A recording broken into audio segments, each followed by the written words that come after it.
Olá, mais um A Voz do Claustro no canal do Mosteiro de São Bento do Rio de Janeiro. Olá, eu sou a irmã Martina e esse é mais um encontro da nossa série sobre os santos. Depois de falarmos no encontro passado sobre um santo tão querido e tão simples como o Beato Solanus Casey, a gente volta hoje para a Europa para falar de novo de um santo que teve uma importância histórica imensa. Infelizmente, a nossa, enfim, né, cultura contemporânea, o nosso sistema escolar e etc., tendem fortemente a fazer a gente esquecer ou inclusive nem chegar a conhecer pessoas que foram completamente fundamentais na nossa história, inclusive na nossa história recente, como esse personagem que morreu em 1963, outro dia, historicamente falando. A ingratidão, muitas vezes, né, da sociedade em geral com relação a essas pessoas realmente dói, é realmente imensa. Inclusive causa muito dano, porque a gente não lembrando dessas pessoas ou não conhecendo essas pessoas, a gente entende muito pouco a nossa própria identidade histórica também. E o nosso personagem de hoje não é ainda beatificado, ele foi declarado venerável pelo Papa Francisco no ano passado, embora seja já muito conhecido como pessoa, enfim, né, de Deus. Essa declaração do Papa quer dizer que já aqueles requisitos básicos já estão presentes, principalmente o reconhecimento das suas virtudes heróicas, e ele é, embora desconhecido do público em geral, um gigante, vamos dizer assim, né, na história europeia contemporânea e conhecido de qualquer historiador que se debruça sobre esse tema. Ele nasceu, seu nome é Roberto Schumann, nasceu num país muito pequenininho da Europa, entre a Alemanha e a França, Luxemburgo, e a sua vida vai ser justamente marcada por essa dicotomia ou por essa tentativa de reconciliação entre franceses e alemães. Isso para a gente no Brasil não é tão, vamos dizer assim, né, interessante ou importante, mas sim o seu trabalho político, que é para a gente um enorme exemplo. Um político íntegro, um político cristão. Isso é realmente uma coisa rara, não é muito rara, mas existe. Isso dá a gente uma esperança enorme.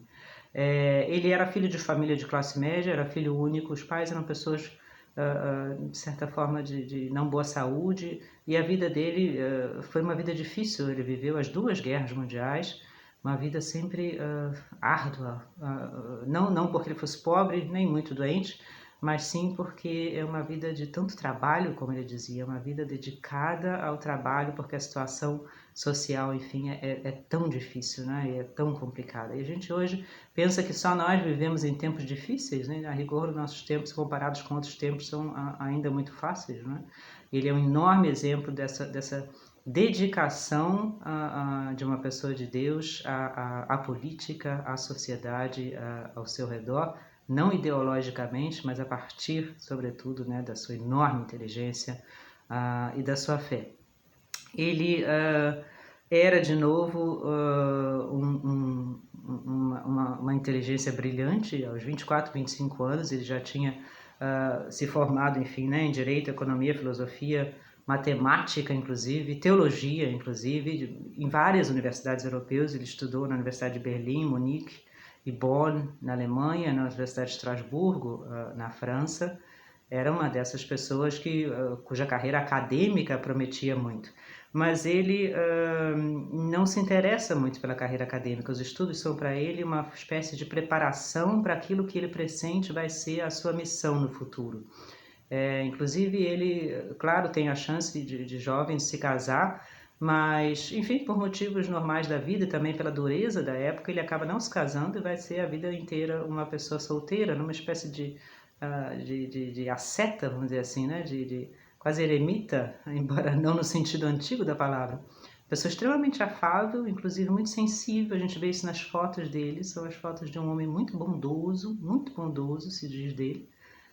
Absolutamente não é um temperamento difícil, ao contrário, uma pessoa extremamente educada, extremamente, enfim, como se diz em inglês, um gentleman, extremamente gentil, extremamente bondoso, mas completamente dedicado, intensamente dedicado àquilo que ele vê devagar ser a missão da sua vida.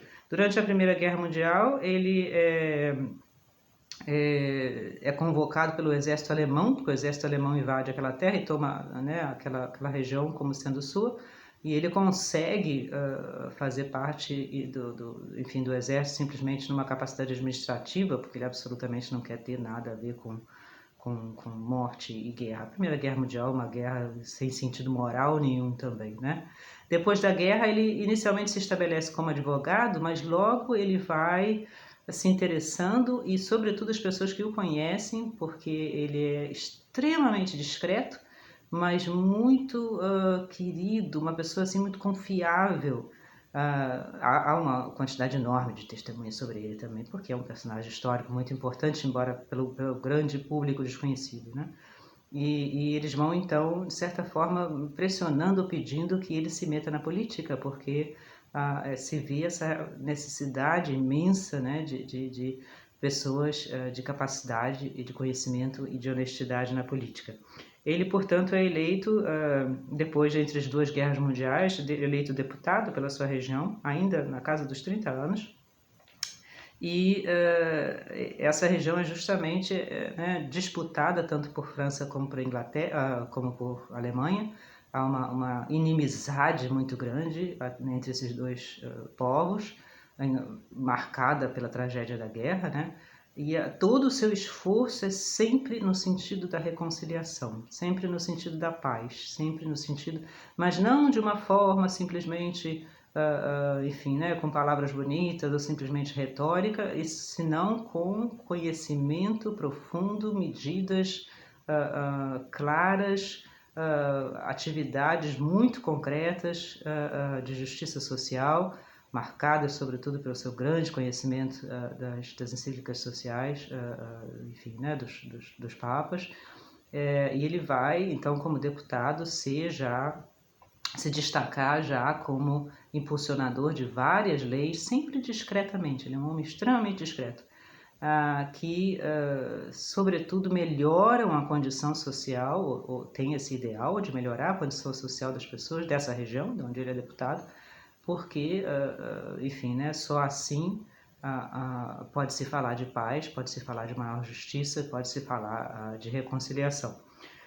Infelizmente, no meio dessa história, estoura a Segunda Guerra Mundial. Mais uma vez, a Alemanha invade a França, e ele é chamado, inclusive, bem no comecinho da guerra, ainda quando os franceses estavam tentando enfim, né, opor aos alemães. Ele é chamado para fazer parte do governo francês ainda. Durante um curto período, ele realmente toma um cargo de cuidar dos refugiados, que são uma quantidade gigantesca, milhões de pessoas fugindo da invasão alemã. Mas logo os alemães invadem a França completamente, ele não faz parte então do governo, enfim, né, pró-nazista. No começo ele até apoia o armistício, ou seja, o fim, a cessação da violência. Ele é uma pessoa extremamente contra a violência. Mas o governo pró-nazista que se instala na França, ele obviamente não pode fazer parte disso. E ele, inclusive, tenta ter uma vida, de certa forma, retirada. Ele é um intelectual, né? Tenta ter uma vida retirada com seus livros, etc. Mas as achatividades dele, obviamente, caem sob os olhos da Gestapo, e ele vai acabar sendo preso. Inclusive, é quase mandado aqui para o campo de concentração de Dachau, e só não é mandado porque um oficial alemão, que é boa pessoa, não é nazista, um oficial do exército, conhece-o de nome e diz: não, deixa esse homem, ele é uma pessoa grande, ele vai fazer ainda grandes coisas. E ele é preso, então. Ele faz parte um pouco da resistência francesa, mas não violenta aos alemães, e passa uma grande parte do tempo da Segunda Guerra Mundial na prisão. Acaba conseguindo fugir com a ajuda da resistência, mais para o sul da França, mas enfim, né, passa a guerra como mais ou menos todos os franceses passaram. Depois da guerra é que então começa de fato esse tempo da sua grande missão histórica, já na casa dos seus 50 anos, mais ou menos. Ele vai ser chamado imediatamente no pós-guerra para fazer parte, enfim, não do governo local ali da sua região, mas do governo francês. Ele vai ser, portanto, ministro das Finanças em 1946, e logo em seguida vai ser primeiro-ministro da França, ou seja, né, o primeiro-ministro é o cargo político maior na França da época. Hoje é o presidente, mas na época era o primeiro-ministro. E ele vai posteriormente também ser ministro do exterior, a gente diz, né? Ministro de Relações Internacionais na França. E aí sim, aí floresce toda a sua carreira, o imenso conhecimento que ele tinha, a imensa experiência que ele tinha, e todo o seu esforço vai ser no sentido de reconciliar, sobretudo a França com a Alemanha, que tinha essa inimizade, tinha sido de certa forma, né, o grande, vamos dizer assim, tema tanto da Primeira como da Segunda Guerra Mundial, embora não fossem só esses países que tivessem participado da guerra, nem de certa forma fosse esse o estopim das guerras, mas essa inimizade divide a Europa pela metade, e depois da Segunda Guerra Mundial essa inimizade é absurda, é tremenda, né, a ponto das pessoas nem falarem umas com as outras. Então, e ele vê isso, essa reconciliação desses dois países, e essa grande visão política, não só como uma, enfim, a reconciliação local, né, no sentido de amizade, mas como uma base da Europa do futuro, que é o que a gente vê hoje, A Europa que a gente vive hoje, claro, hoje são os problemas diferentes com a Ucrânia, etc., mas a Europa Ocidental, ela nasce aí nasce depois da Segunda Guerra Mundial, nesse imenso esforço de não só se reconciliar esses dois países, mas trazer outros países de forma que a Europa possa funcionar como um todo, que a Europa possa não mais, enfim, né, se dividir internamente, mas ao contrário contribuir internamente os países uns com os outros, e a ponto de ser uma força unida no mundo. E para isso ele vai se associar então a grandes economistas, Jean Monnet, por exemplo, franceses da época, claro, alemães também, mas a Alemanha nesse momento ainda está, enfim, né, ocupada ainda pelas tropas que venceram a guerra, inclusive a França, mas cada vez mais ele vai ter contatos com o grande chanceler da Alemanha, Adenauer, que também foi um homem nesse sentido da reconciliação, também um católico, fervoroso, inclusive. E eles vão, então, todo o esforço deles é fazer um tratado, mas uma coisa muito concreta, muito clara, de forma que esse plano seja realizável, seja concretizado. E, portanto, em 1950, ele propõe uma lei na França, enfim, né, uma medida que é conhecida até hoje como a Declaração Schuman, com o seu nome, que é justamente essa ideia de que o governo francês, a democracia ocidental cristã, tem que ter essencialmente relações internacionais fortíssimas. Não pode viver sozinho, um país não pode viver sozinho, não pode viver, enfim, né, de costas para o outro, no nacionalismo violento, que é, enfim, o que tinha causado todo o problema anteriormente. E em 1951, no chamado Tratado de Paris, feito na França, vários membros já da Europa, vários países, não só mais a França e a Alemanha, dão início ao que ele e os seus colegas, mas ele é o líder desse grupo, chamaram de Associação Europeia do Carvão e do Aço. A ideia é que se principalmente a França e a Alemanha, mas outros países também, precisarem uns dos outros nessas duas matérias essenciais na época, o carvão e o aço, é a matéria que se usa para matéria-prima que se usa para fazer as armas, inclusive, né? Se esses países tiverem um tratado pelo qual um não pode se desenvolver contra o outro, então não pode haver guerra, porque um não consegue fazer guerra sozinho, um precisa do outro para esses elementos básicos, essa matéria-prima.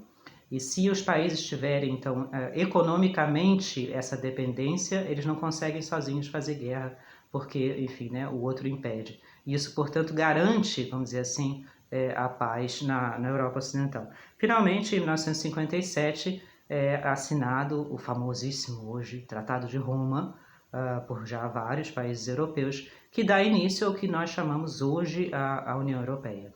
A União Europeia ela nasce, portanto, de uma forma profundamente cristã, isso é desconhecido hoje em dia, inclusive quase católica. Estão aí o Roberto Schuman, um grande católico, está aí o Alcide De Gasperi, presidente da Itália, também com o processo de canonização aberta. Está aí o Konrad Adenauer, chanceler da Alemanha, católico também. Enfim, De Gaulle, na França, posteriormente também, outro católico. São pessoas de uma visão histórica imensa, de um conhecimento científico, econômico, político, gigantesco, gigantesco, ou de, enfim, né, experiência pessoal muito forte, muito séria, muito madura, e que vem que se a gente não fizer uma coisa que séria na Europa, a gente vai, enfim, porque agora com a bomba atômica e com as armas modernas, a gente vai acabar se destruindo. O fim da Segunda Guerra Mundial foi aqui na Europa uma devastação sem nome, né? Inclusive, né, é terrível de se ler sobre esses anos depois da Segunda Guerra Mundial, com os campos de concentração e etc. E essas pessoas se deram conta de que é preciso fazer alguma coisa, mas muito séria, muito bem feita, de forma a impedir isso para o futuro.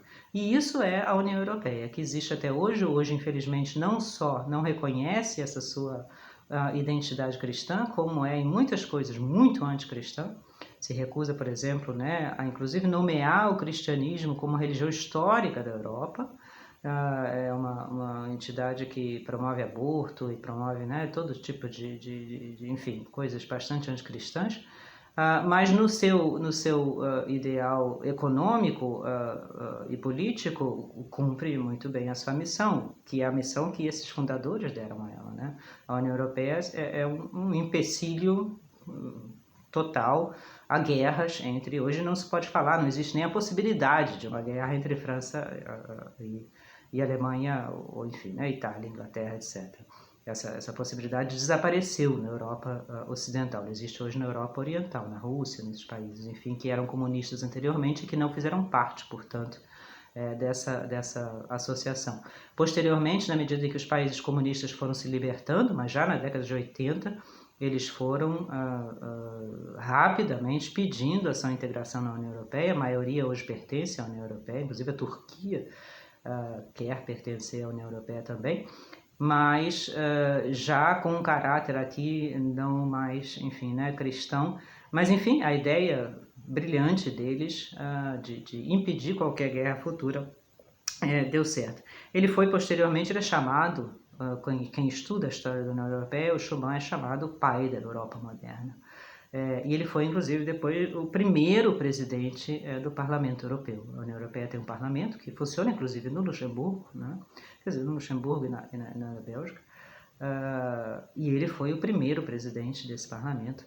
Enfim, morreu na sua casa, modesto, cercado de pessoas amigas, mas muito modesto, muito discreto.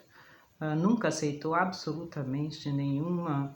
Né, nem cheiro de carreirismos ou de bajulações. Ao contrário, poderia ter ficado riquíssimo. Morreu um homem modesto.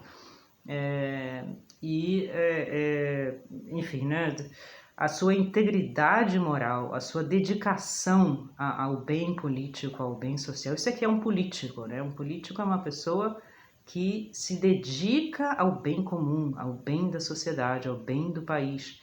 Como? Enfim, fazendo o possível, da maneira que for, economicamente, politicamente, para a paz, para a justiça social, para a verdade na sociedade, não uma política de mentira, de enganos, de corrupção.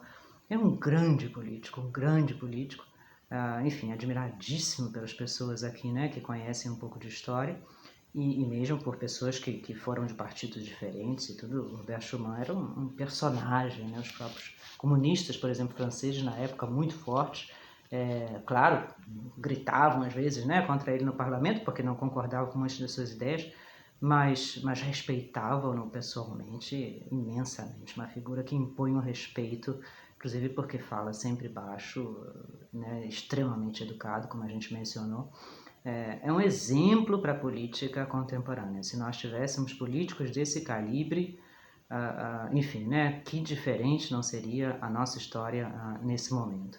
E, fora disso, o que interessa, né, no ponto de vista cristão específico do processo, é que ele é um homem também de virtudes pessoais, né, imensas, de virtudes, inclusive sofreu muito, coitado, no sentido de perseguições, né, imagina todo tipo de perseguições políticas que sofre uma pessoa assim, todo tipo de mal-entendidos, todo tipo, né, e enfrentou tudo isso com serenidade, com calma, com enorme segurança, um homem de oração, um homem de missa, um homem, enfim, né, de igreja, mas não um clerical, não uma pessoa que, enfim, né, deixa de lado a sua liberdade, o seu pensamento, como a doutrina social da igreja nos dizem, e uma cena, talvez, da vida dele mostra muito, né, talvez, a sua santidade, que é justamente que se conta que, exatamente num domingo que ele estava em casa estudando o primeiro rascunho, vamos dizer assim, né, do grande tratado que daria na União Europeia, ainda o Tratado de Paris, quer dizer, emitido em 400 mil livros de advocacia, porque esses tratados, enfim, né, a legislação disso é dificílima, é uma legislação internacional. Ele estava estudando essa proposta.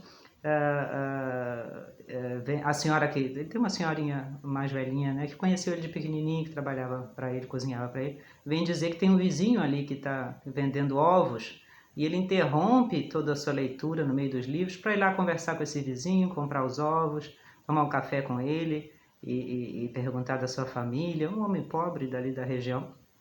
E depois a senhora diz, mas como é que, né, o senhor enfim, primeiro-ministro tinha sido da França, interrompe o seu trabalho, dei bronca nele, não era para interromper o seu trabalho. E ele diz, né, se não é para isso, se não é para a gente se dar bem com o vizinho e perguntar pela sua família, para que serve a União Europeia? É uma resposta muito bonita, né? Muito forte, gente. Toda a política é para isso, para a pessoa humana, para a boa vizinhança, para a paz entre as pessoas, né? Para a bondade, para a atenção. Se não é para isso, então para que serve toda a União Europeia? Isso é uma coisa que a gente hoje, a União Europeia de hoje, deveria pensar também, né? Acaba se tornando muitas vezes um instrumento que já não é mais necessariamente de paz, nem de vida, como o Papa João Paulo II dizia, né? Não é mais uma cultura de vida, mas é uma cultura, às vezes, enfim, de dissensão, até onde isso vai dar, né? Que o venerável Roberto Schuman rogue por nós e rogue pela política do mundo atual. A cruz sagrada